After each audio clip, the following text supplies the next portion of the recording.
Hi, and welcome back to Point Serve. Point Serve is a podcast that Crosspoint Church in Beckley, West Virginia puts on to help leaders do a better job in influencing people around them.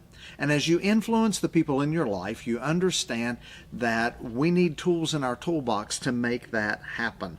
And whether you are in a sacred space or a secular space, each and every one of us is striving to do the very best job that we can to influence people in a positive way that are in our lives.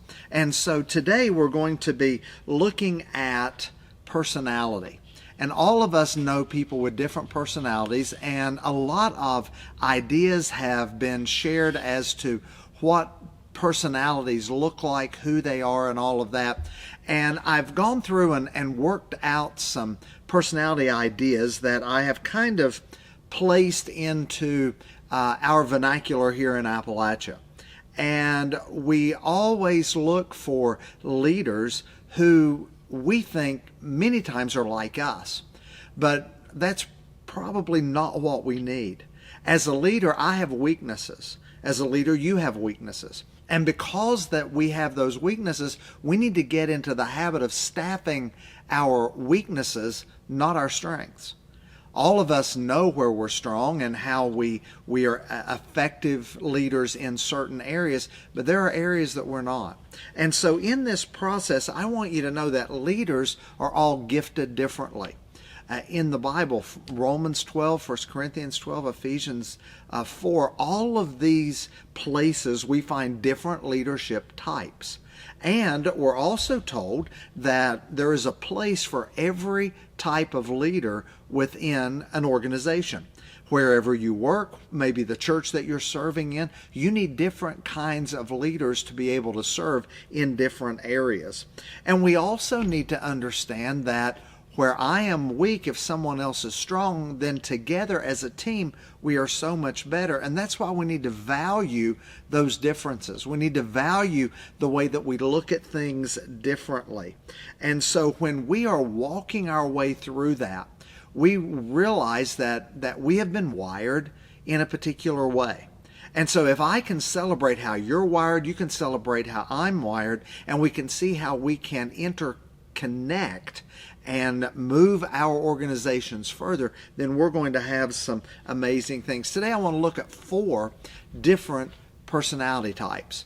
And I've given them animal names and animal ideas, so hopefully you can think about those, because in every personality type, out of the 4, there's the popular one, there is the perfect one, there is the powerful one, and then there is the peaceful one. And I want us to talk through each one of those today, and I won't take a whole lot of your time, but I would really like us to talk through is the first one, which is, we'll call it the leader type A. We're going to call this person the raccoon. And all of us know what a raccoon looks like, and when you think of a raccoon leader, it's someone that is typically the life of the party. It's someone who is there, but how do you pick out a raccoon leader type? How do you do that? Well, a lot of times the clothing that they wear are bright, they're colorful, they're cheery, they have an intriguing personality. They are just a person that a lot of people want to get around them. People are drawn to them because of the way that they tell stories or the way that they're able to lead, and people are drawn to them. Most of the time they're talkative. Most of the time they have a lot to say, and people like what they say. And so in that process, you can see how people really relate to them. Now, you can also tell them by kind of what their workspace looks like. A raccoon typically has a casual style. And so some people in their office, the drawers in their desk or in their tool box area, everything has a place, and they know exactly where those fit. For the raccoon, that's not such a big deal. Drawers and toolbox places are just places to store stuff. They'll dig through it and find what they need later on. And their filing system, it could be neater. And most of the time for the raccoons, they collect things. They collect mementos. Those moments in life really matter to them. But if you're going to help lead a raccoon, one of the things you need to understand is that they need your attention and they need approval. They need attention and they need approval.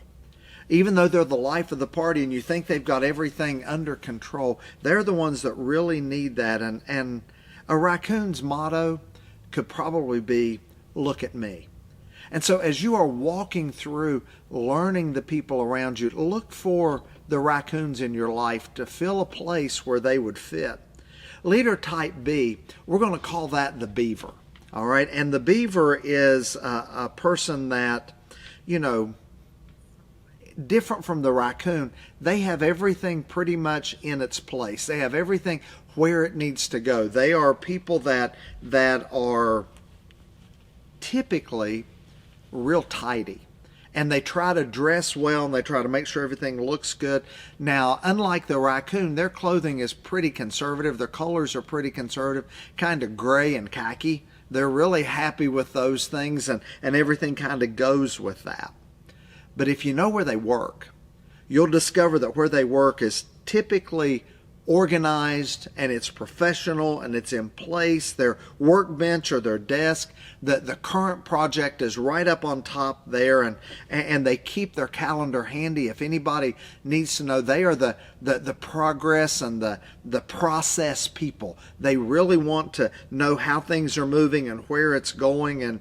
And I also have learned that a lot of the ones that are beavers in my life, if they can lock something up to where nobody will mess it up, they're happy as clams. They really are happy with that. And so when you try to lead people with this personality type with beavers, you recognize their need for order and people to be sensitive to their need for order. That people need to understand why they process and think like they do. And probably their motto to you and to me would be, understand me. Understand how I move from point A to point B. And if you understand me, you'll know my process. Well, that's the second personality type. Third personality type, I'm going to call the mountain lion. And mountain lions are pretty fierce creatures sometimes. But mountain lions, when it comes to leading them, they are people who get through the fluff. They get through the process. They go to the bottom line very, very quickly. They want to know how it functions and how does it move me, propel my organization, how does it move us forward. A lot of times the mountain lions have very strong personalities, and these strong personalities have a tendency to kind of push their way in, and these are the people that are so busy with life and have so many things going on that they will arrive late and they'll leave early because they've got a whole lot going on, and you need to hang with them on that. And they have little respect for other people's space sometimes. They just kind of are bulls in a china shop, just roaming through and doing what needs to be done, and they'll interrupt others when they're working because what they have to do is extremely important.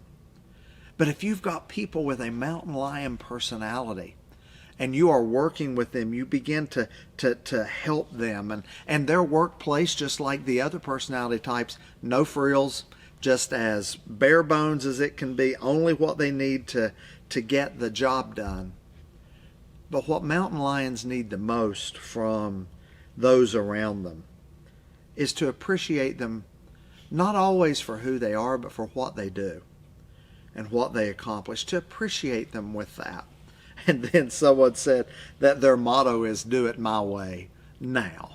Do it my way now. And then, we'll be able to move on and move forward with that. The last personality type, we're going to call this the rough collie.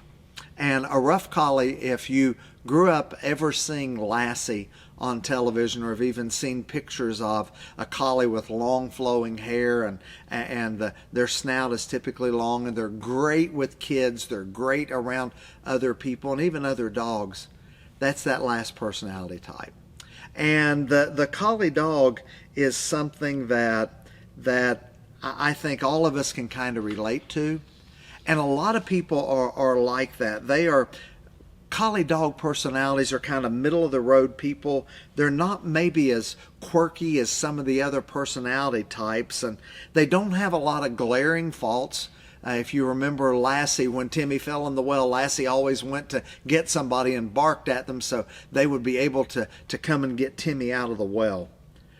But collies tend to be happy about anywhere. They can be happy in all kinds of different ways of doing life, and they go with the flow, and they typically are that way. Their workspace, it can be a happy place. And they can be happy just about anywhere. They can work in this room or that room, about anywhere. But there's one thing about a rough collie you need to understand. Inwardly, they can be very stubborn. They may be all bells and whistles and smiles on the outside, but inside they can dig their heels in very quickly. They're neat typically, but you'll find in their life there's a lot of half-finished projects that they've not fully walked their way through, and they keep everything in their workspace, and if you move it, then those collies will bark at you. But they know where it all is, and they know where it all fits. And what matters the most to a rough collie is that you respect them. They want your respect. They want you to know that they're not a pushover and they're not someone that you don't help, but that you respect them. But sadly, they typically have low self-worth. A lot of them do. And they always wonder, in 100 years, well, what I'm doing, will this really matter? I recognize the rough collie because I have a lot of that tendency inside of myself. I have the tendency to go down through each and every one of these. So as a rough collie, I have to bring leaders around me who are beavers, who are process-oriented. I have to bring mountain lions who will push it through and get it done. I can hang out with the raccoons. We can party with the best of them. But I have to have those other folks around me. So when you're looking at the people that are surrounded in your life, when you're spending time with them, are you around a bunch of raccoons? Or beavers? Or mountain lions? Or just some rough collies? Because if you can appreciate all of them, amazing things will happen in your leadership. And I just thank you for being here today. I've been a little longer today than typical, but I also know how valuable it is for leaders to be able to recognize the personality types of those that we lead. When we understand them and they understand us, then we will have greater influence around them. This has been Point Serve.